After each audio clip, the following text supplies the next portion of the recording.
దేవుని బిడ్డవైన నీవు నీ యొక్క ఆలోచనలో ఎప్పుడూ దేవుని చిత్తానుసారంగానో ఆయన నామమును మహిమపరిచే విధముగానో ఉండునట్లుగా చూసుకునుము.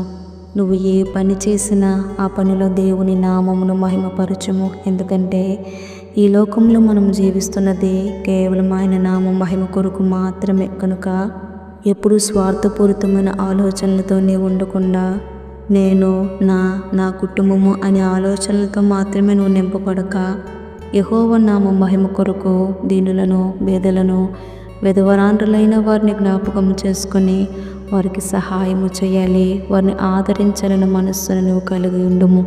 ఎప్పుడైతే దేవుని నామమును మహిమపరిచే హృదయాన్ని నువ్వు కలిగి ఉంటావో, ఇతరులకు సహాయం చేసే మనస్సును నువ్వు కలిగి ఉంటావో, అప్పుడు నువ్వు నీరు కట్టిన తోట వలె నీటి ఊట వలె ఎప్పుడు ఉబుకుచూ నందువు సమృద్ధిగా దీవింపబడతావు.